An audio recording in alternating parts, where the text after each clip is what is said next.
Hello বন্ধুরা, কেমন আছেন সবাই? আজকে বানাতে চলেছি নিরামিষ দিনের সুস্বাদু খাবার ডালিয়ার পোলাও।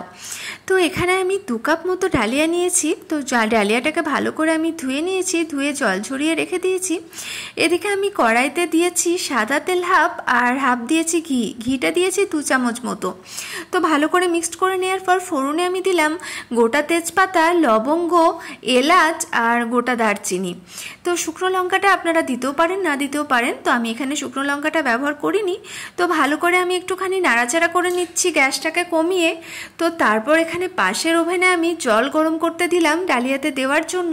তো এখানে 2 কাপের ডালিয়ার আর কি 4 কাপ মতো জল আমি ব্যবহার করব, যেহেতু ডালিয়াটা আমার 2 কাপ। তো ওই জন্য ভালো করে জলটা একটুখানি তাতিয়ে নিচ্ছি।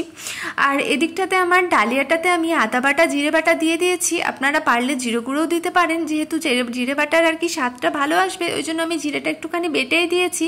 তো ভালো করে নাড়াচাড়া করার পর এখানে আমি দিয়ে দিলাম কাশ্মীরি লঙ্কার গুঁড়ো। কাশ্মীরি লঙ্কার গুঁড়ো দিলে আর কি টেস্টটাও ভালো হয় আর কালারটাও ভালো আসে। তো আমি ভালো করে নাড়াচাড়া করে নিচ্ছি, আর দিয়েছি হালকা হলুদ তো কালারটার জন্য। তারপর দিয়ে দিলাম নুন। তো নুন দিয়েও আমি ভালো করে একটুখানি নাড়াচাড়া করে নিলাম, আর সবটাই কিন্তু লো ফ্লেমে। তো তারপর আমি অ্যাড করলাম চিনি। তো চিনিটা এখানে যেহেতু 2 কাপ আর কি ডালিয়া, তো 2 কাপ ডালিয়ার 1 কাপ মতো চিনি লাগবে। তো যেহেতু 1 কাপ মতো চিনি লাগবে, আর এমনিতে মিষ্টিটা আর কি সম্পূর্ণ আর কি নিজেদের ওপর নির্ভর করে, কারণ আমরা একটু মিষ্টিটা বেশি খাই। আপনারা চাইলে হাফ কাপ চিনিও অ্যাড করতে পারেন এখানে। তো আমি ভালো করে আর কি চিনিটা অ্যাড করে নিলাম। তো তারপরে আমি যে ফোটানো আর কি জলটা ছিল, তো জলটা ভালো করে আর কি ঢেলে দিলাম। তো জলটা ঢালার পর আমি আরেকটুখানি আর কি নাড়লাম। তো তারপরে কয়েকটা কিশমিশ আমি দিয়ে দিলাম। তো কিশমিশটা দেওয়ার পর এবার আমি এটা ঢাকা দিয়ে দেবো। তো এটা পুরোপুরি কিন্তু লো ফ্লেমে করবো, যেহেতু একটু ভালো করে আর কি ডালিয়াটা সিদ্ধ হবে, তাই জন্য। তো এই রইল আমার ডালিয়ার পোলাও। তো দেখুন ডালিয়ার পোলাওটা খুব সুন্দরভাবে সিদ্ধ হয়ে গেছে বন্ধুরা। তো বেশ মনে হচ্ছে ভালোই হয়েছে। তো স্বাদ আশা করি খুব সুন্দর হবে।